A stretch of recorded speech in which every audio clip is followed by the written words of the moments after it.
Bonjour et bienvenue dans le Grand JT. Tout de suite, le sommaire.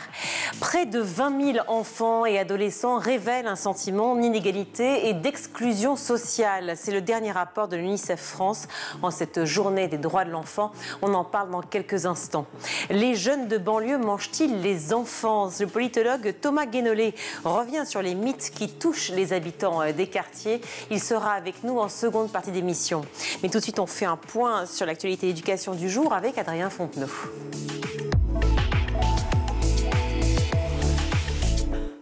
Bonsoir Adrien. Bonsoir Virginie, bonsoir à tous. On débute ce journal avec la réforme des bourses étudiantes. Le chantier devait aboutir en 2024 puis en 2025 et finalement il sera reporté à 2026. Annonce faite par le ministre de l'Enseignement supérieur et de la Recherche, Patrick Hetzel, lors de sa première conférence de presse. L'année dernière, la réforme des bourses étudiantes avait bien été enclenchée avec une augmentation de 37 € et le changement de certaines règles des barèmes d'attribution. En 2023-2024, selon le ministère, 14 000 étudiants supplémentaires avaient bénéficié d'une allocation de l'État pour un total de 679 000 boursiers. Mais Patrick Hetzel souhaite une réforme plus profonde. Je veux rendre le système lisible en fondant l'éligibilité uniquement sur les ressources et la composition du foyer, aboutir à un système plus progressif et adaptable. Une feuille de route pas forcément du goût des syndicats étudiants. Pour Ania Hamidi, secrétaire générale de l'UNEF, le gouvernement actuel nie la précarité et les chiffres alarmants. Les chiffres justement, ce sont ceux de l'association Linky Entraide étudiante. Aujourd'hui en France, 54% des étudiants sautent régulièrement des repas. 3 étudiants sur 4 ont moins de 100 € pour s'alimenter, se soigner, s'habiller et se cultiver. Un étudiant sur 5 envisage ou a envisagé d'arrêter ses études à cause des difficultés financières. Avec cette réforme, les syndicats estiment que 50 000 étudiants pourraient sortir du système de bourse.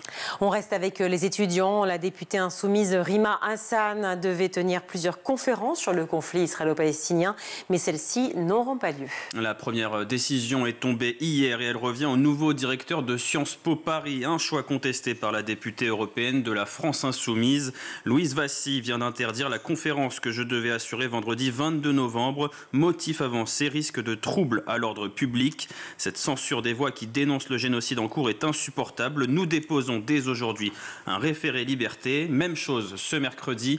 Rima Hassan a de nouveau été interdite de conférence à Strasbourg par le président de l'université Michel Denken. Une conférence que je devais assurer le jeudi 28 novembre, organisée par le comité Palestine Unistras et Solidaire étudiants, et ce sans aucune justification. Voici le contenu du mail qui a été envoyé aux étudiants. Bonjour, un avis défavorable a été mis concernant l'organisation de votre colloque. Nous ne pouvons donner suite à votre demande. Un recours sera également déposé. Des scénarios qui se répètent donc pour Rima Hassan. En mai dernier, l'annulation de sa conférence à l'université Paris-Dauphine avait finalement été interdite par la justice. On en parlait déjà hier. L'auteur des menaces de mort visant le proviseur du lycée Maurice Ravel a été condamné. Une condamnation qui a du mal à passer. Une amende de 600 € et un stage de citoyenneté de 5 jours pour ce jeune homme de 27 ans. Pour rappel, ce dernier avait appelé sur les réseaux sociaux à brûler vif le chef d'établissement qui avait eu une altercation avec une élève voilée. Des mots condamnés par la justice donc, mais pas suffisamment. Écoutez la ministre de l'Éducation nationale, Anne Genetet. Je pense que les juges doivent entendre que leurs décisions, ce sont tout de même des messages qu'ils envoient à l'ensemble de la communauté éducative. Quel message? Coup porté, victoire des islamistes, soumission, abandon? Non, je veux vraiment répéter que je ne peux pas, évidemment, vous l'entendrez, avoir un point de vue sur cette décision de justice, mais en revanche, je le redis, c'est un coup porté à l'éducation nationale, c'est un coup porté, et je crois que notamment l'avocat du chef d'établissement l'a dit, voilà, n'oublions pas, nos enseignants font un travail difficile, ils doivent être soutenus, ils sont régulièrement contestés. Aujourd'hui, c'est un enseignant sur 2 qui dit avoir été contesté au moins une fois dans ses enseignements. Alors parlons. Un coup porté à l'éducation nationale, ce sont les mots d'Anne Genetet, et à l'ensemble du corps professoral. C'est ce que disait également Bruno Bobkiewicz, secrétaire général du syndicat des personnels de direction de l'éducation nationale. Je pense que le message qui est envoyé est extrêmement mauvais. On est, rappelons-le, en plein procès lié à l'assassinat de Samuel Paty. On parle beaucoup d'autorité aujourd'hui dans la société ou à l'école en particulier. Et là, on a un proviseur qui se fait menacer de mort à plusieurs reprises. Et le signal qui est envoyé, c'est 5 jours de stage de citoyenneté et 600 € d'amende. Ce qui est absolument pas acceptable pour nous. Bruno Bobkiewicz qui a pu s'entretenir avec le proviseur du lycée Maurice Ravel, ou plutôt ex-proviseur très touché par les événements. Philippe Le Guillou avait pris sa retraite de manière anticipée après le début de l'affaire. Il le vit évidemment très mal, donc il est en lien avec notre avocat qui l'accompagne depuis le début, il est en lien avec nos collègues notamment de notre cellule juridique que je remercie, et il est effectivement bouleversé, comme l'est l'ensemble de la profession par cette décision. C'est vraiment un signal très mauvais qui est envoyé à la fois à nos collègues, mais aussi à ceux qui s'en prennent à l'école. Voilà, et notez que le syndicat s'est constitué partie civile dans ce dossier et annonce son intention de faire appel, tout comme le proviseur jugé, ainsi que le parquet. À l'étranger, Donald Trump n'en finit plus de surprendre avec les annonces de ses prochains ministres. Après la nomination de l'homme le plus riche du monde, Elon Musk, à la tête du nouveau ministère de l'efficacité gouvernementale, celle d'un animateur de Fox News au poste de secrétaire à la Défense ou encore d'un antivax aux commandes du ministère de la Santé, Donald Trump poursuit la constitution de sa garde rapprochée. Le vainqueur de l'élection présidentielle a nommé ce mardi l'ancienne patronne de la Fédération américaine de catch, Linda McMahon, à la tête de l'éducation nationale. Linda se battra sans relâche pour donner aux parents les moyens de prendre les meilleures décisions en matière d'éducation pour leur famille. Nous allons rendre l'éducation aux États et Linda sera le fer de lance de cet effort. L'éducation, un sujet qui divise particulièrement les États américains, avec d'un côté ceux dirigés par les démocrates et de l'autre les plus conservateurs. Chaque parti s'oppose clairement sur les questions liées aux droits des femmes, des minorités ou encore des communautés LGBT+, et donc sur la manière de former les futurs esprits américains. Déjà, il a maintenu un ministère de l'Éducation. Déjà. Toujours au chapitre international et concernant là encore les plus jeunes, la Chine met en place des limites plus fermes sur l'utilisation des smartphones. 1 heure, et puis c'est tout. Après avoir déjà imposé des limites pour Internet et les jeux vidéo, c'est maintenant le temps d'écran qui est dans le viseur des autorités chinoises. Lorsque la durée d'utilisation quotidienne recommandée est dépassée, toutes les applications, à l'exception de certaines nécessaires et de celles bénéficiant d'une dérogation parentale personnalisée, sont suspendues par défaut. Pour les moins de 16 ans, ce serait donc 1 heure par jour, le double pour ceux entre 16 et 18 ans. Les mineurs recevront également un rappel pour se reposer en cas d'utilisation pendant 30 minutes consécutives. Le mode mineur les empêchera aussi d'utiliser les applications entre 22h et 6h du matin, sauf dérogation parentale. Les parents qui auront d'ailleurs le pouvoir de mettre en place ou non ce mode, puisque la mesure ne sera pas obligatoire en Chine.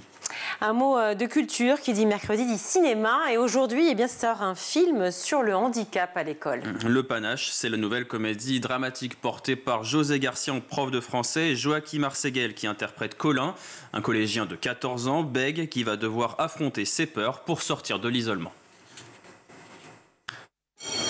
Installez-vous vite. À l'école et la place du handicap dans ce milieu scolaire, un handicap qui n'est pas joué à l'écran. Joachim Arseguel est bien réel dans la vie, comme l'explique le jeune homme.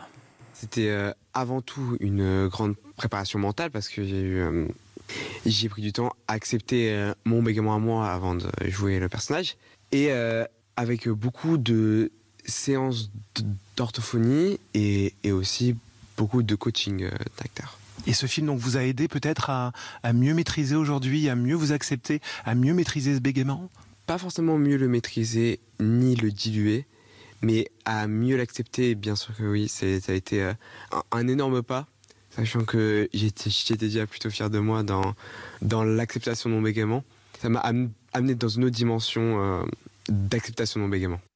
Voilà, un premier film pour Joachim Arseguel, Le Panache de Jennifer Devolder, prix du public au Festival de Cabourg cet été. C'est dans vos salles depuis ce mercredi. Et puis on termine avec cette triste nouvelle dans le monde de la bande dessinée, la disparition de Bernadette Després. Elle avait 83 ans et était principalement connue pour ses illustrations des aventures de Tom Tom et Nana. C'est avec une tristesse immense que les équipes de Bayard Jeunesse ont appris ce jour le décès de l'illustratrice Bernadette Després. Voilà ce qu'on pouvait lire dans le communiqué de la maison d'édition tombé en début d'après-midi. Bernadette Després avait dessiné près de 400 histoires de Tom Tom et Nana, un véritable phénomène qui s'était étalée sur 34 albums et écoulée à plus de 16 millions d'exemplaires. Une série qui s'inspirait de ses propres enfants. Nana avait le visage de sa fille, Tom Tom celui pointu de son fils. Des personnages que l'illustratrice avait toujours refusé de faire grandir au fil des années et des albums. Une aventure qui s'est terminée en 2009, celle de Bernadette Després aujourd'hui. Bayard précise qu'un hommage lui sera rendu à la fin du mois à l'occasion du Salon du Livre et de la Presse Jeunesse à Montreuil. Merci beaucoup Adrien pour ces infos. Déficit de protection, privation, rejet, ce n'est pas réjouissant et c'est pourtant le résultat de la consultation réalisée par UNICEF France sur près de 20 000 jeunes de 6 à 18 ans. Alors où en est-on des droits de l'enfant en France en 2024 ? On en parle tout de suite avec notre invité. Corentin Mayol, bonjour. Bonjour. Merci d'être avec nous. Vous êtes responsable du plaidoyer des programmes France pour UNICEF. Je dois le dire, franchement, je suis absolument abasourdie, terrifiée, alarmée sur les chiffres que j'ai lus de cette fameuse consultation nationale des 6-18 ans, fait pour et par les 6-18 ans, pour cette période qui s'est d'un an, c'est ça, jusqu'en mars 2024. Oui, voilà. Un enfant sur 3 ne mangerait pas 3 repas par jour selon votre étude. 11,9 mangent une fois par semaine viande, poisson ou œufs. 11% mangent seulement une fois par semaine des fruits et des légumes. On en est encore là en 2024 alors que ça fait des années qu'on tire la sonnette d'alarme, que chacun essaye dans la société civile et certains aussi en politique de faire des pas, d'avancer et pour autant on est dans une situation dramatique. Et oui, le constat est assez effroyable, en effet, sur la question de la pauvreté des enfants et de la précarité de bon nombre d'entre eux. Alors peut-être revenir sur cette enquête. Donc c'est une consultation nationale des enfants de 6 à 18 ans qui est menée tous les 2 ans environ par l'UNICEF. Et donc on a interrogé 20 000 enfants, 22 000 sur un certain nombre de questions assez simples, mais une centaine de questions via un questionnaire. Ça a été complété par des entretiens qui ont été menés directement avec des groupes d'enfants, ceux qui sont les plus éloignés de l'école parfois, ou des travailleurs qui ont pu recueillir les questionnaires, notamment dans les centres d'hébergement ou auprès d'enfants qui sont des publics particulièrement défavorisés. Donc il y a eu des groupes de travail aussi avec ces enfants, et puis des entretiens complémentaires. Et ça a été analysé par des sociologues d'un centre spécifique traitant ces questions et de Serge Pogam notamment pour produire ces résultats. Alors maintenant qu'on a dit ça, on sait que c'est quelque chose de solide, de dense, parce que sans question, c'est vrai que c'est très important et qu'ils sont vraiment prêtés au jeu de l'enquête. Mais c'est vrai que ce qui est intéressant, c'est ce que l'on vient de dire. Les premiers chiffres évoqués, je parle déjà des premiers, il y en a beaucoup et on va y revenir. Mais les premiers chiffres évoqués sont quand même terrifiants. Encore une fois, plus de 20 000 enfants interrogés, filles, garçons, des lieux de résidence très différents, des tranches d'âge aussi dans les 6-18 ans, mais très différents, oui. Ce sont des réponses, c'est ça. Et des situations aussi familiales, des CSP, ce qu'on appelle des CSP ou IPS, assez différents aussi, divergents.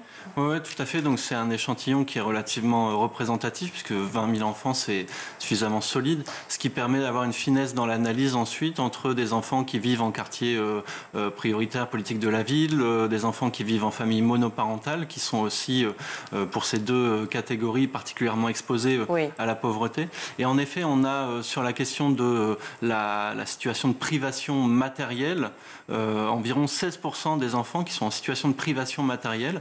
Donc pour déterminer la privation matérielle, on a interrogé un certain nombre de critères, c'est-à-dire est-ce que dans le lieu où tu vis, il y a suffisamment d'espace pour toute la famille? Est-ce qu'en effet, tu manges 3 repas par jour, une fois de la viande par semaine? Est-ce que tu as des vêtements qui sont en bon état? C'est des questions assez simples, assez précises, qui viennent déterminer pas uniquement la pauvreté monétaire, puisque c'est souvent ce qu'on relève quand on parle de la pauvreté infantile, c'est le revenu des ménages, le revenu des familles.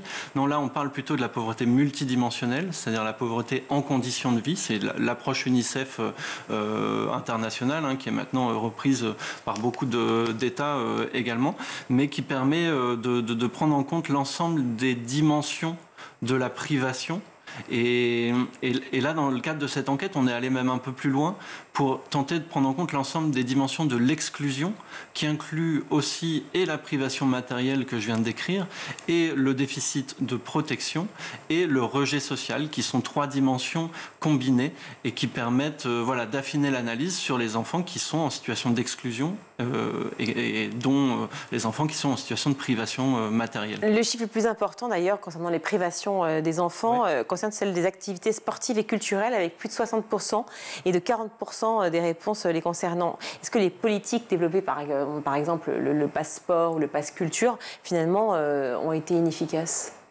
C'est vrai qu'on a beaucoup d'enfants qui déclarent ne faire du sport qu'à l'école. Au sein de l'enquête. Là, on a travaillé un rapport aussi qui vient de sortir avec le HCFEA sur la place de l'enfant dans l'espace public et de la place de l'enfant dans la nature. Et qui démontre qu'il y a aussi des grandes inégalités dans l'accès, l'adaptation de l'espace public aux enfants. Et pour ce qui est des activités de loisirs ou sportives, en effet, il y a encore du travail.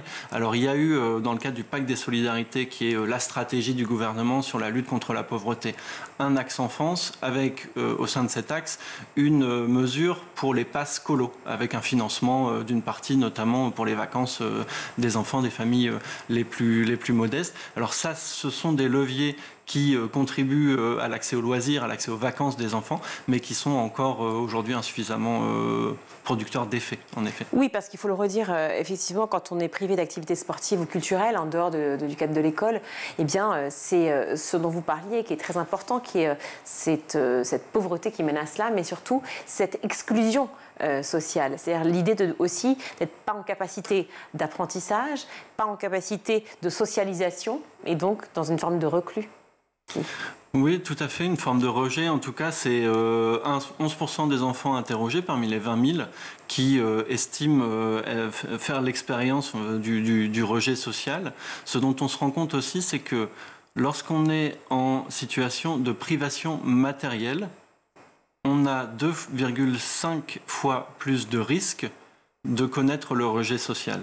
Et lorsqu'on est en situation de déficit de protection, qui est lié aussi à d'autres facteurs, on a 9 fois plus de risques d'être en situation de rejet social. Donc en fait, ce sont des facteurs qui sont cumulatifs, c'est-à-dire plus on est privé matériellement, plus on a un risque de rejet social important. Vous venez de parler de la déficit de protection, c'est très important en fait. Effectivement, cette privation matérielle amène la déficit de protection parce que justement, comment l'expliquez-vous? Parce que le déficit de protection, on l'imagine dans l'idée d'une sphère qui est entourante, qui est englobante. Mais comment le matériel agit sur la protection? Oui, alors on est venu interroger les enfants sur est-ce que vous avez subi des violences verbales de la part d'adultes, de la part d'enfants? Est-ce que vous avez subi des violences physiques? Voilà, sur un certain nombre de points. C'était anonyme? C'était anonyme, les questionnaires? Oui, bien sûr. D'accord, oui. Et donc 30% des enfants déclarent avoir subi des violences verbales, 13% des violences physiques de la part d'adultes.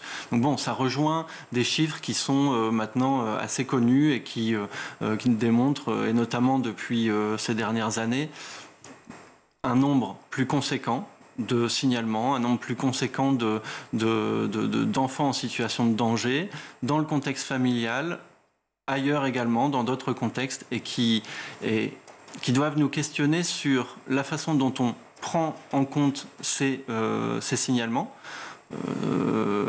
notamment la plateforme du 119 qui permet qui est la plateforme d'appel pour les enfants en danger, recevait en 2022 400 000 appels environ. 25 000 ont été orientés vers un écoutant seulement. Et 45% d'entre eux ont été invités à rappeler. On a aujourd'hui des services du SNATED, du service d'écoute du 119, qui ne peuvent pas suffisamment répondre aux alertes, aux demandes formulées par soit des adultes, soit des enfants directement qui appellent le numéro 119 en danger. Puis derrière, une fois que le circuit de protection de l'enfance s'active, nous, ce qu'on constate, c'est des difficultés importantes pour faire l'objet d'une mesure de protection.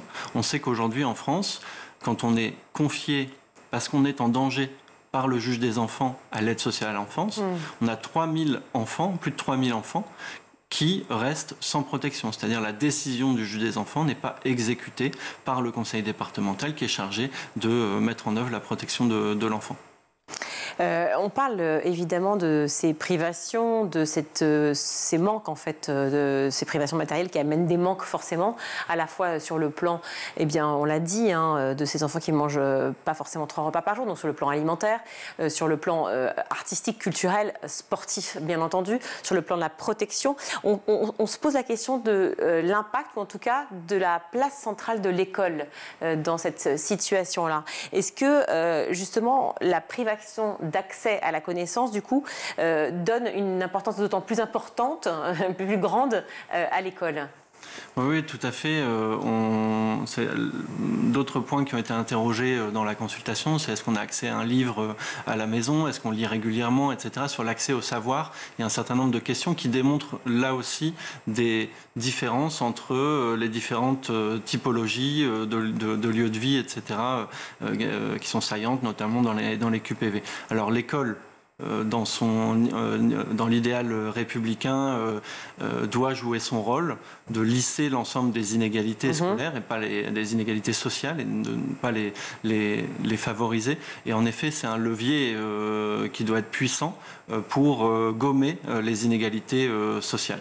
On sait que beaucoup de familles comptent sur l'école justement pour nourrir leurs propres enfants. Ces familles qui n'ont pas la possibilité, malheureusement, de donner 3 repas par jour au minimum à leurs enfants. L'école a cette charge, ce poids-là. Concrètement, comment les familles se placent par rapport à ça, en fonction de leurs revenus ? En fonction de ce que vous avez pu percevoir dans cette enquête. Je n'ai pas compris la question.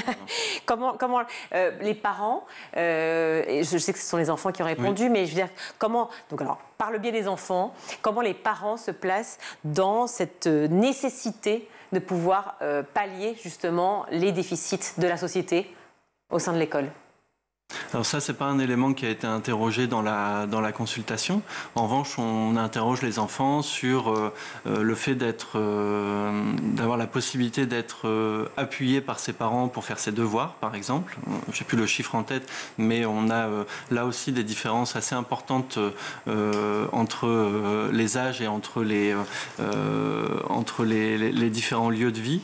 Et puis on a une question qui porte sur le fait d'avoir un lieu au sein de son domicile calme qui permet de faire ses devoirs.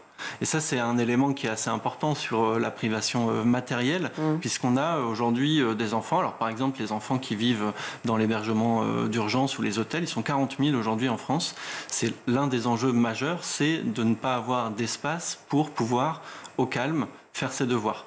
Ensuite, ce qu'a démontré la consultation nationale, c'est que globalement, les enfants estiment que leurs parents constituent un soutien, et ils sont une grande majorité, y compris dans les quartiers politiques de la ville, oui. Alors que même si on tente dans certains discours d'avancer le contraire, oui. Que les parents sont et demeurent un appui indispensable pour l'enfant, et les enfants les jeunes, les adolescents le disent clairement dans cette consultation nationale. Malgré les violences qui ont été justement dites et repérées grâce à cette enquête dont vous parliez tout à l'heure.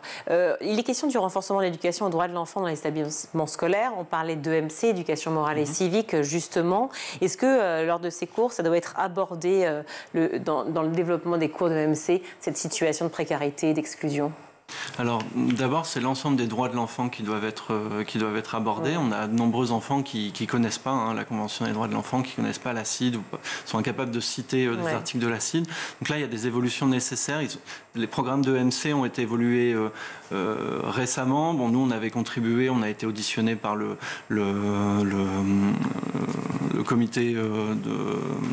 La Civis, le rapporteur d'État, non ? Le comité qui est en charge de réviser les programmes scolaires. Ah oui, d'accord. Il y a désormais dans le programme de EMC davantage de mentions à la Convention des droits de l'enfant, et on l'a plutôt salué.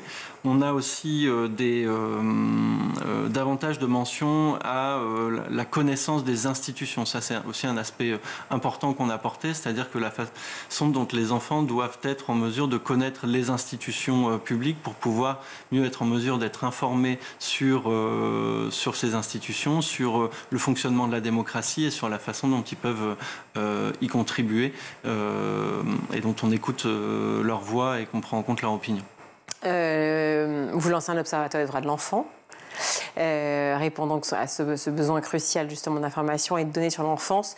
C'est un thème qui a été un peu délaissé, on peut le dire, par les politiques. En tout cas, vous le rappelez à quel point c'est nécessaire de rappeler les droits de l'enfant. Est-ce que les travaux parlementaires suspendus, dont on sait qu'ils ont repris il y a peu de temps, mais est-ce que ce temps-là de suspension a joué beaucoup? Il y a eu des conséquences lourdes pour nos enfants. Oui, tout à fait. Rappelons qu'il y a eu de multiples remaniements du gouvernement, y compris sous la précédente mandature. Le dernier a été achevé le 8 février dernier, puis s'est suivi la dissolution en juin, qui a mis fin ou suspendu de nombreux travaux parlementaires, comme vous l'avez dit. Donc on avait la commission d'enquête sur la protection de l'enfance, là qui reprend doucement, mais on avait aussi des missions d'information qui ont été là suspendues et dont on ne connaît pas le sort aujourd'hui, sur les mineurs non accompagnés par exemple. Et plus globalement, on s'est rendu compte que la question des droits de l'enfant, la question même de la politique de l'enfance, a été absente de la campagne européenne, de la campagne législative également. Il y a très peu de candidats qui portaient des propositions autour de la politique de l'enfance. Donc ça a été vraiment un absent des débats.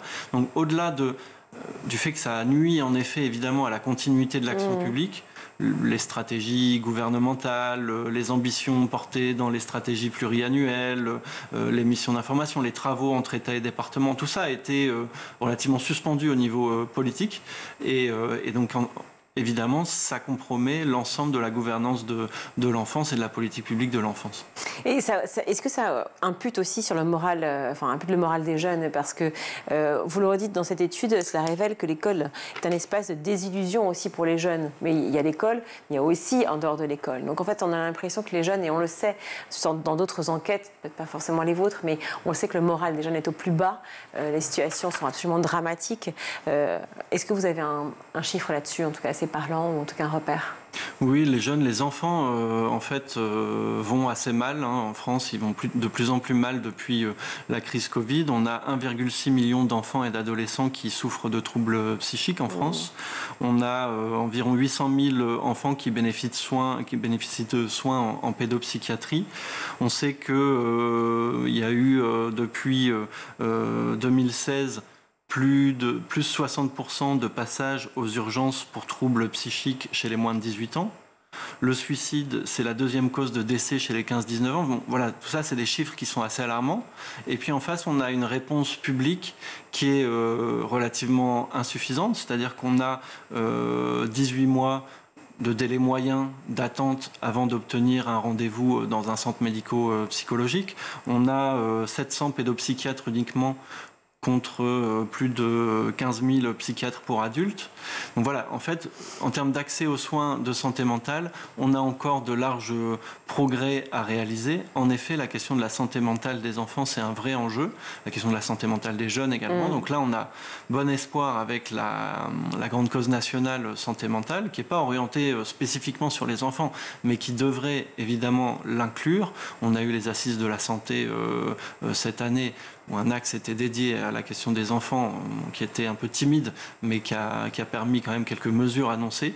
Mais en effet, c'est une problématique saillante. Est-ce que justement, vous parlez des psychologues, effectivement, ou infirmiers, tout simplement scolaires, qui sont peu présents ou pas assez présents dans les établissements? Est-ce que grâce à cet observatoire des droits de l'enfant, vous allez pouvoir pousser aussi afin que les enfants puissent parler, échanger, se livrer aussi au sein des établissements, parce qu'ils ont besoin d'avoir des sas, effectivement, de décompression?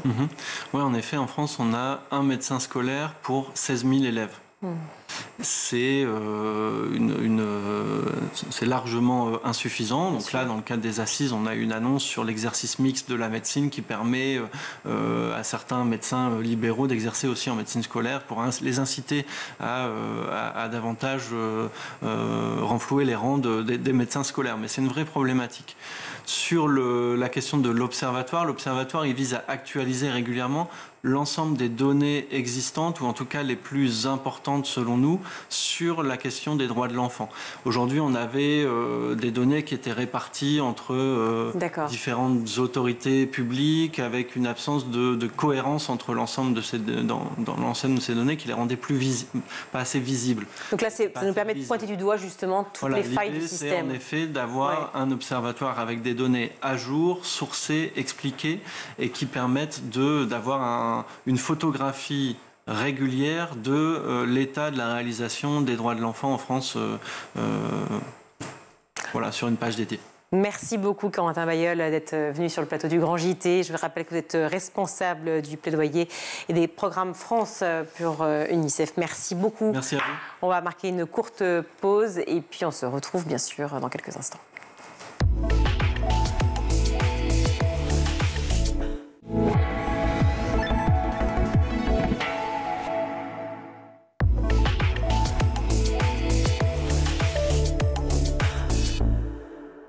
De retour dans le Grand JT, je suis ravie d'accueillir Thomas Guénolé. Bonjour. Bonjour. Merci d'être avec nous, Thomas. Vous êtes politologue et auteur de « Les jeunes de banlieue mangent-ils les enfants ?» Mais ce titre est absolument exceptionnel. C'est paru aux éditions Petit à Petit. J'aimerais insister à nouveau quand même sur ce titre. Oui, j'ai jamais fait mieux de ma vie en termes de choix de titres. J'ai écrit un certain nombre de livres et j'ai jamais fait mieux que ces titres-là. J'ajoute que Jonas Ritter est dessinateur. Moi, je suis juste au scénario, sur qui est auteur. Oui, dans les deux cas, effectivement, c'est un job important et très réussi, notamment quand on parle de cet album, je le disais, les jeunes de banlieue mangent-ils les enfants ? C'est vrai que c'est un petit peu l'idée que se font justement ces fameux jeunes de banlieue. Ils disent, mais ils ont l'impression qu'on va les bouffer, je ne comprends pas. Alors effectivement, c'est vrai qu'il y a le jeune de banlieue avec des... Déjà, rien que le jeune de banlieue, rien que l'appellation déjà. Le concept jeune de banlieue, c'est exactement ça. C'est-à-dire que quand vous y réfléchissez, si je vous dis... Comme ça, jeune de banlieue, vous pensez à quoi ? Vous pensez à un jeune arabe pauvre, agressif, mal rasé, en jogging, probablement armé, un couteau ou je sais pas quoi, fumeur de joints, violeur de filles dans les caves, islamiste radicalisé, jeune de banlieue, ça convoque tout cet imaginaire. C'est-à-dire que moi pas que, mais disons qu'en tout cas, c'est considéré comme tel. Voilà. Et quand vous en entendez parler, ça n'est que pour parler de ce genre de sujet. C'est un croque-mitaine de synthèse, si vous voulez. Ça fait longtemps que cette appellation est là. Oui. C'est pas tout nouveau, je veux dire, c'est pas les dernières élections. Effectivement, ça a commencé avec... je dirais que ça a commencé fin des années 80, début des années 90. C'est-à-dire... Ah oui, si loin. Ouais. En fait, les premières émeutes de banlieue qui commencent à susciter une peur des jeunes de banlieue dans les centres-villes. Les premières émeutes de banlieue, c'est Vénissieux, c'est la fin des années 70. C'est pas 2005, les premières émeutes de banlieue. Ouais, c'est vrai. Et donc, d'ailleurs... Pour l'anecdote, quand on a cherché des éditeurs et qu'on a démarché, etc., beaucoup d'éditeurs nous disaient « Oui, c'est intéressant votre projet, mais vous savez, les dernières émeutes de banlieue, ça remonte à quand même plus de 10 ans maintenant. Donc Ziad Ebouna. Et donc maintenant, c'est plus vraiment un sujet. On finit par trouver un éditeur petit à petit qui a accepté notre projet parce que ça l'intéressait par conviction. Et là-dessus, bam, les plus grandes émeutes de banlieue de l'histoire de France se produisent alors qu'on est en train de boucler. Vous voyez ? Comme quoi, les problèmes sont toujours pas résolus. Non, les problèmes sont toujours pas résolus. Et je suis assez étonnée que vous ayez lutté, entre guillemets, en tout cas cherché un éditeur. Ça a été très difficile. Parce que, comme vous le dites dès le départ, effectivement, c'est quand même un terme qui est tout le temps employé, un terme, une expression, jeune de banlieue, qu'on retrouve très souvent, effectivement, un peu partout. Pourquoi cette image, toujours ? Vous l'avez décrite, je ne vais pas la refaire parce que moi, je n'assume pas cette image-là, j'avoue. Mais c'est vrai que pourquoi ça reste vraiment comme ça dans l'espèce d'inconscient collectif ? Parce que ce jeune qui va être nocif, en fait, pour la société. Parce que c'est un concentré de 3 peurs très profondes chez toute une partie de la population française des centres-villes. C'est la peur des Arabes, c'est la peur des pauvres et c'est la peur des jeunes. Mais vraiment, on est encore dans ce truc de la peur des Arabes. Oui. C'est pas cliché, ça ? Parce qu'un jeune de banlieue, comme ils disent, en fait, ça veut dire quoi concrètement ? C'est un jeune arabe pauvre, urbain. Mais quoi, c'est tout. Et donc, alors jusqu'au bout de la pensée.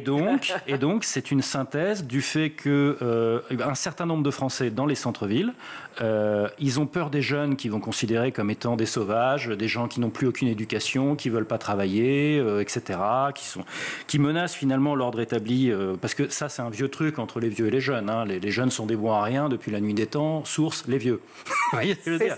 C'est ça. Il y a donc ça. Mais toutes les générations confondues. Absolument. Donc à un moment, ils se sont posé la question inversée. Oui, et c'est bizarre d'ailleurs que, les vieux ne se souviennent pas que quand ils étaient jeunes, leurs vieux disaient ça à leur sujet. Je veux dire, Comment dites les vieux ? C'est les vieux de banlieue aussi ? Alors non, c'est les vieux des centres-villes surtout, mais c'est vrai ce que vous dites. C'est-à-dire qu'en fait, par exemple, je suis toujours amusé quand je vois des gens qui ont plus de 50 ans, plus de 60 ans, et qui vont dire le rap c'est de la merde. Mais non, mais. Et non, alors là, que... dans un cliché énorme. Non, là j'ai l'impression d'être sur une autre chaîne. Mais il y a un vrai. Mais c'est un vrai. Je vous jure, c'est une vraie opinion dominante dans la population française de plus de 50 ans et même de plus de 60 ans, c'est de dire que c'est même pas de la musique, que c'est du bruit, que les paroles sont nulles, que c'est très agressif, que c'est anti-France, enfin plein de choses. Et ils oublient que la génération de leurs propres parents ou de leurs propres grands-parents disait la même chose de leur musique à eux quand ils étaient jeunes, c'est-à-dire le rock. Et ils ne voient pas ça. Et donc, ils vont mettre du rock sur Nostalgie, par exemple, en disant « Voilà, ça, c'est de la vraie musique. » Sauf que... Mais ça, c'est pas une... Pardon, je sais que Thomas Guénolé, vous êtes politologue, vous êtes auteur de beaucoup d'ouvrages, vous êtes, comme moi, extrêmement curieux et probablement journaliste dans l'âme aussi. Mais ce que je veux dire, c'est que est-ce que c'est pas une généralité que vous faites vraiment aujourd'hui ? On peut dire que les vieux, entre guillemets, se disent ça des jeunes ? Oui, alors, c'est pas... Comment dire ? Il faut quantifier les phénomènes. C'est-à-dire qu'à partir d'un certain pourcentage dans une catégorie qui est telle chose ou telle autre, là, vous pouvez dire, OK, c'est vraiment un trait caractéristique. Par exemple, est-ce que c'est un cliché de dire que les jeunes de banlieue sont plus touchés par le chômage que la moyenne ? Ou est-ce que c'est juste un préjugé ? Non, c'est une réalité, parce que quand on regarde leur taux de chômage, il est très largement au-dessus. Là, c'est pareil. Là, on parle du fait qu'ils mangent les enfants. C'est pas exactement pareil. C'est ça, mais ça veut dire, par exemple, que quand on regarde qui aime le rap et qui ne l'aime pas, il y a un vrai clivage générationnel. Ça se joue autour de 40 ans à peu près. Mais parce que le rap, comme le rock à une époque, ou comme le punk, a aussi été sociétal, culturel et même politique. Absolument. Parce que c'est une musique politique. Mais enfin, bon, on ne va pas parler de musique ici, malheureusement, parce que j'adore ça. Dans la BD, mais on en parle un petit peu dans la BD, oui, c'est vrai. On confond souvent banlieue et cité aussi. Oui. C'est bon peut-être de le rappeler. On retrouve facilement tout cela sans tenir compte de la réalité à la fois géographique, politique et aussi économique, sociale, et beaucoup de paramètres. Comment vous avez réussi, sans spoiler, sans divulgacher, à mettre ça en forme dans ce magnifique album? Merci déjà pour le compliment, ça fait très plaisir parce que ça a été vraiment beaucoup de boulot. Moi, mon point de départ pour construire le scénario, c'était l'essai de sociologie urbaine que j'avais écrit il y a une dizaine d'années, où j'ai mis à jour toutes les données parce qu'entre-temps il s'est passé des choses, mais où donc il y avait une compréhension par les statistiques, par les enquêtes, par les rapports, par les livres de sociologie, etc. Ça, c'est le premier étage de la fusée. C'est avoir ces données-là par ces données scientifiques.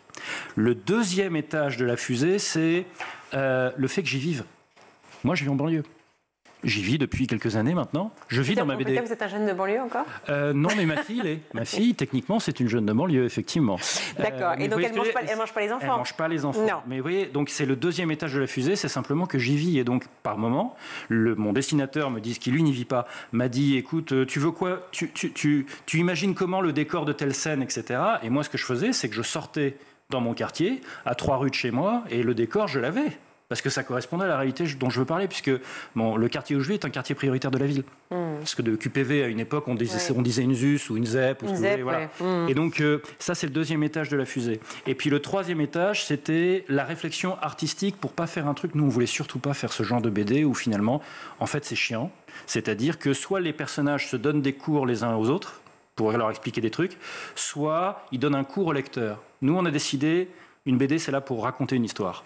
Oui, ou des histoires. C'est très vivant, en fait, effectivement. Donc, et c'est là où c'est malin. Je vous coupe, pardon, mais je rebondis sur l'aspect effectivement chronologique de la BD, de l'album ou du documentaire. C'est aussi ça, une docu-fiction que vous avez pu mettre en lumière ici. On démarre à 7h du matin avec un contrôle d'identité arbitraire. Alors ça, pareil, on pourrait croire que c'est cliché, c'est pas cliché. C'est pas plus cliché, c'est-à-dire que si vous êtes jeune et noir ou arabe et garçon, et que vous êtes habillé en gros en jogging, je simplifie, vous avez 20 fois plus de chances de subir un contrôle d'identité que la moyenne. Donc, si vous voulez, là, 20 fois plus de chances, là, c'est bon, il y a vraiment un problème. Et les raisons, on explique les raisons pour lesquelles les policiers font ça. Certes, il y a un problème de xénophobie d'une partie des policiers, pas tous, mais une partie. Mais il y a aussi des raisons plus moches, en réalité. C'est-à-dire qu'ils ont des consignes pour faire un maximum de chiffres. Et leur raisonnement, c'est de dire, une façon de faire un maximum de chiffres en termes de personnes en situation illégale qu'on arrive à choper. Le plus simple, c'est de ramasser un maximum de jeunes pas blancs pauvres, de tous les contrôler, et on trouvera bien au moins un sans-papier parmi eux. Dans l'eau, c'est la logique des quotas. C'est la logique du gros filet de pêche. Et donc, sans me fouler, je demande juste leur papier, c'est pas très fatigant. Je me retrouve avec ça, à les choper. Mais pour faire ça, je demande leur papier, comme s'ils n'étaient pas vraiment français, à énormément de jeunes français, tous les jours. Enfin, tous les jours. Ça leur arrivera plusieurs fois dans l'année. Et en fait, c'est insupportable.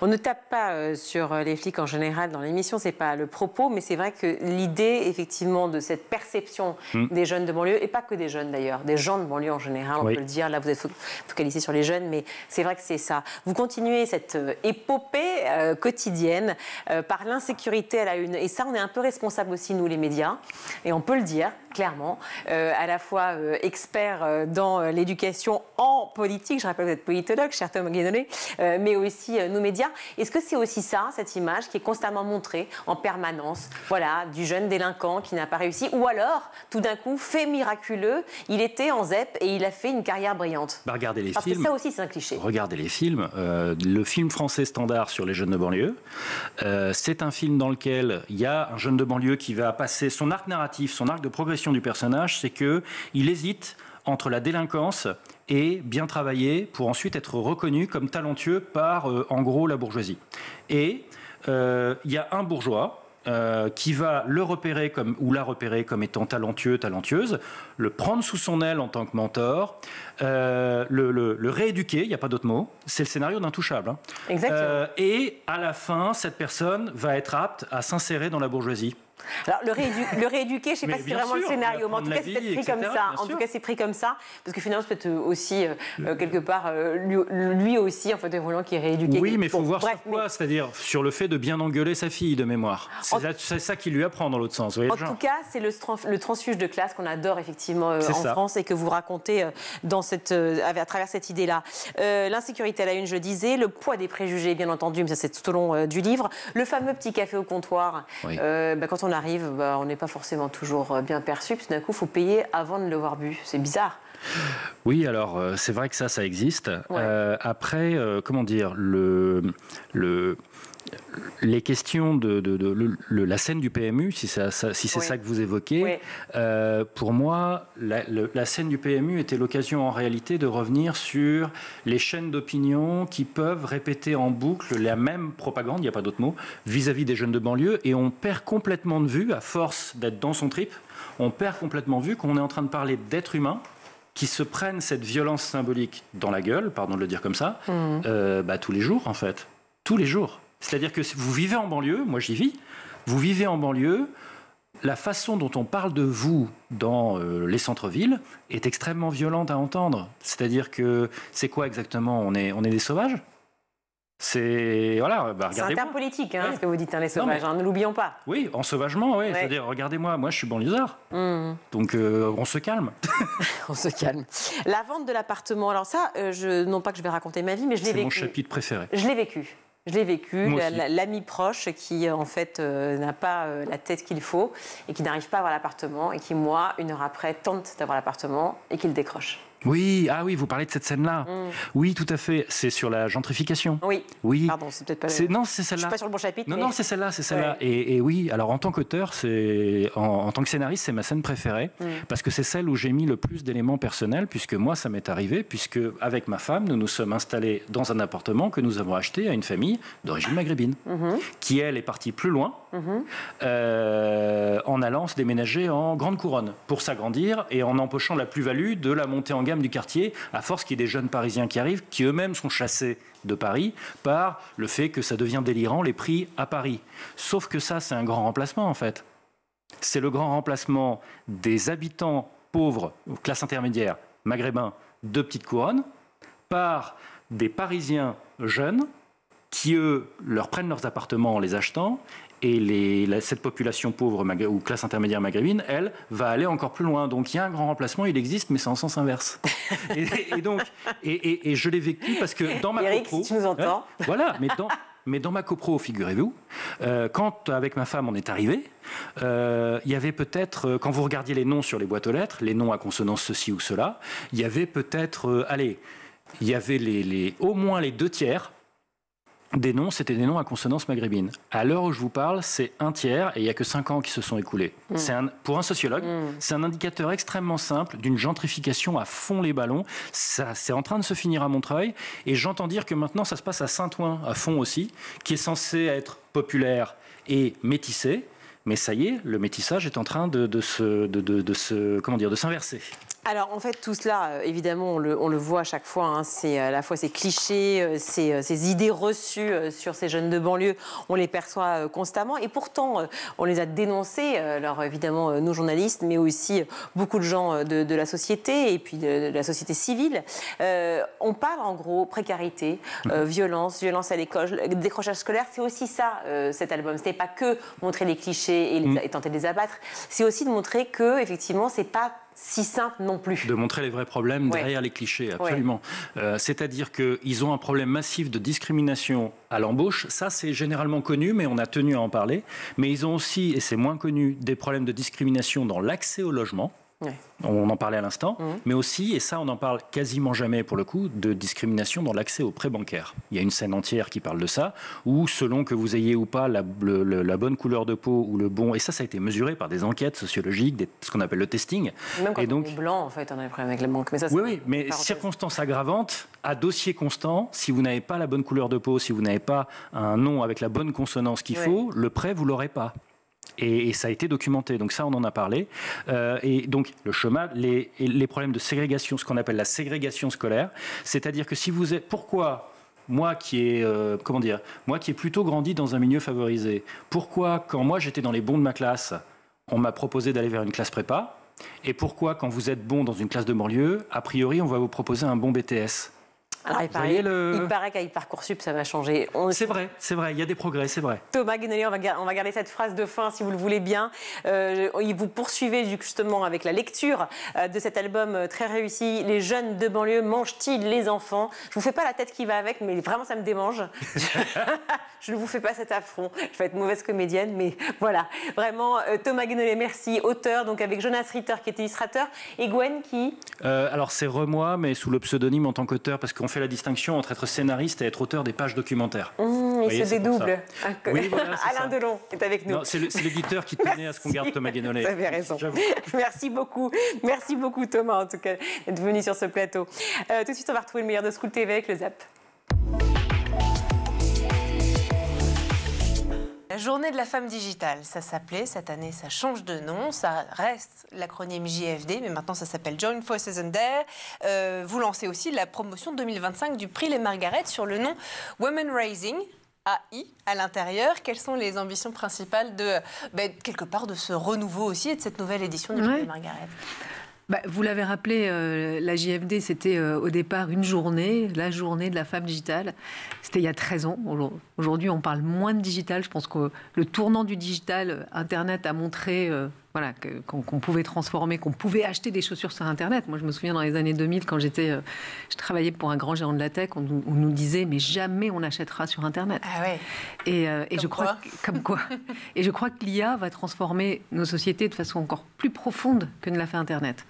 Et c'était aussi pour ça ce changement qu'on voulait donner au nom, puisque la JFD, c'est un accélérateur international de croissance pour les femmes de la tech et c'est devenu plus qu'un événement, plus qu'une journée. C'est un prix, les Margaret, le seul prix tech féminin sous le haut patronage de notre président de la République française. C'est important à saluer.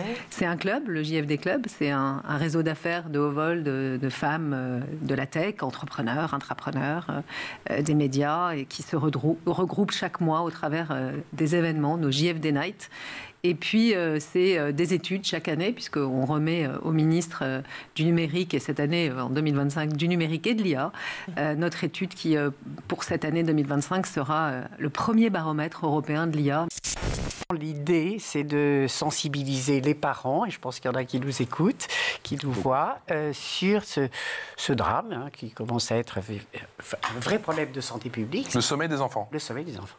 Donc ça fait très longtemps que les scientifiques alertent, mais les scientifiques, ils n'ont pas beaucoup de moyens de communication. Ouais. Donc c'est vrai que je me suis emparée du sujet il y a 2 ans maintenant, pour sensibiliser les parents, bien sûr, mais pas que, les pouvoirs publics sur le fait que c'est un vrai sujet. Mais de quel chiffre on parle? Quel impact? Et pourquoi dites-vous que c'est un véritable enjeu de santé publique aujourd'hui? Parce que je n'ai pas du tout envie d'incriminer les écrans, mais enfin, vous imaginez un peu.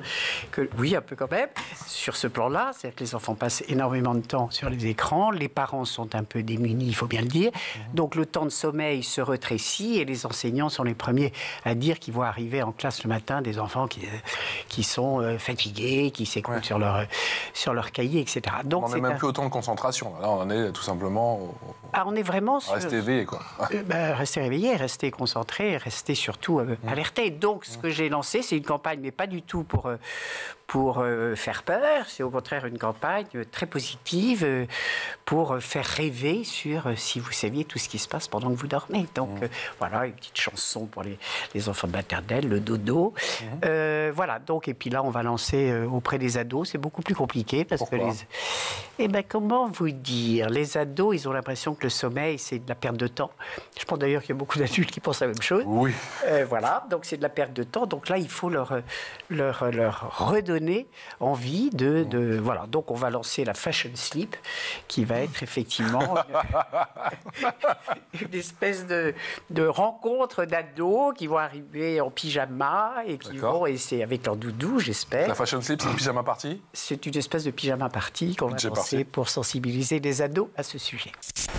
J'aimerais qu'on commence avec Julia, par exemple, qui est jouée par Horatica, c'est la mère. Une des premières scènes du film la montre, vous captez son regard inquiet. Ensuite, elle dépose Colin dans son collège. Genre 23 secondes après, premier SMS, est-ce que tout va bien? Donc, à l'évidence, un personnage qui adore son enfant, mais sa posture, c'est de le protéger. Or, finalement, y aller tout seul, c'est aussi comme ça qu'on apprend à vivre sa différence. Oui, en tant que parent, on est obligé de lâcher prise. En fait, c'est difficile. Et surtout quand on a un enfant en situation de handicap ou qui a subi des choses difficiles et qui a un passif, on a envie de le protéger. En tant que parent, on a toujours envie de... on est un peu dans la surprotection aujourd'hui, ce qu'on appelle l'hyperparentalité. Donc voilà, mais c'est vrai qu'il y a un moment donné, les enfants, ça doit vivre tout seul. Hein. Oui, assez tôt ou tard, en tout cas. Le plus tard possible, c'est le père qui parle. Non, mais oui, le plus tard possible. Mais voilà, je sais plus. Je lisais un truc sur le fait de responsabiliser, par exemple, les enfants. Plus ils ont des tâches de responsabilité, mieux ils se portent à l'âge adulte. Et c'est un petit peu ça. On ne peut pas être traité comme des enfants tout le temps, quoi. Elle est quand même dans une sacrée fusion. À un moment donné, elle lui dit, quand Colin lui demande l'autorisation de faire du théâtre, on vient d'une histoire qui est douloureuse pour Colin, on en reparlera, mais elle lui dit, on ne va pas prendre le risque de s'exposer. Oui. Oui, il y a une... après, c'est aussi... ils sont deux, donc ça parle aussi de monoparentalité, puisqu'elle divorce, elle a divorcé, ils sont tous les deux un petit peu en reconstruction, dans un nouvel endroit, et puis elle se souvient de ce que Colin a subi par le passé, et où il a pensé au suicide, où il s'est fait harceler, elle n'a pas envie qu'il se passe la même chose, elle a envie de faire un peu... Là, on va faire peut-être... On arrive dans un nouvel endroit, on peut peut-être commencer de zéro et essayer de se faire oublier un petit peu. Quels sont les résultats concrets que vous avez observés justement parmi ces lauréates? Comment elles ont impacté la tech au fil de ces 13 années? On a effectivement plus de 50 Margaret à notre tableau de chasse, et non des moindres. Roxane Varza, Station F en 2017, Lucie Bache, Too Good To Go en 2018, à l'époque où personne ne pariait sur le gaspillage alimentaire. Oui. Éloi Guillotin cette année, qui a quand même créé le premier avion électrique qui va un jour voler dans les airs. C'est aussi des jeunes filles avec notre prix, les Margaret Junior. C'est Alia Semia, une grande jeune entrepreneur. Et qui est venue sur ce plateau. Qui vraiment est un rôle modèle pour plein d'autres jeunes filles. C'est Apolline Imblot, cette année, qui d'ailleurs a remporté le prix de Elle, la tribune des femmes qui changent le monde. Donc nous, c'est un peu notre baseline à la JFD depuis 13 ans. Donc voilà, ces jeunes filles, elles sont, et ces femmes, entrepreneurs, intrapreneurs et juniors, parce que c'est vraiment important dans ce prix Les Margaret. On a ces 3 catégories et elles ont impacté les sociétés dans lesquelles elles travaillent, elles ont impacté aussi l'histoire qu'on raconte autour des femmes de la tech, et elles montrent en fait le chemin que c'est possible et qu'elles peuvent réussir si on les soutient suffisamment. On estime que globalement les enfants sont très largement exposés à la prostitution à partir de 8 ans. On estime que les films, ils commencent à tourner des films porno, entre guillemets, qui des fois s'apparentent d'ailleurs à des viols collectifs. Hein. Quand ils le font, l'âge médian, c'est 11 ans. Donc voilà. Et c'est vrai que par ailleurs, il y a une recrudescence de mineurs qui vont prostituer, donc ils vont prostituer des gamines de 14 ans, 13, 14, 15 ans. Entre autres, des policiers expliquent ça par une recrudescence, un renforcement de la lutte contre les stupéfiants. Donc c'est très bien de lutter contre les stupéfiants. Mais du coup, il y en a qui se sont dit que prostituer les petites voisines, ça demande moins de logistique, ça rapporte autant. C'est beaucoup moins risqué. C'est beaucoup moins risqué. Rapporte plus. Que de vendre de la drogue. Donc il y a un changement de vocation. Colin lui dit à un moment, je me débrouille sans toi, c'est peut-être ça qui te fait peur. Et derrière, il y a ce gouffre pour elle qui s'ouvre. Oui, c'est sûr que c'est autant la reconstruction de Colin que de Julia, finalement. Elle va devoir apprendre aussi à vivre autrement et à penser autrement. Et à faire sa reconstruction en tant que femme. C'est-à-dire que c'est vrai qu'on n'est pas que mère, il faut aussi vivre sa vie. Personnage miroir de Julia, donc autant elle veut protéger Colin, autant il y en a un qui est prêt à l'exposer tout de suite, c'est José Garcia, qui joue le rôle de Monsieur Devarceau, professeur de français, qui le pousse à s'exposer. Et alors de quelle manière? Cyrano, quand même, il n'y a pas pire. Oui, les pavés de texte, comme on dit. Les monologues incessants. Et que tout le monde connaît. Et que tout le monde connaît. Enfin, que tout le monde connaît. Tout le monde en connaît un, c'est la tirade du nez. Ouais. Oui, après, il y en a plein. Oui, il y en a plein des tirades finalement connues dans Cyrano. Mais c'est vrai, ce professeur va aller à l'opposé de ce que lui enseigne sa mère.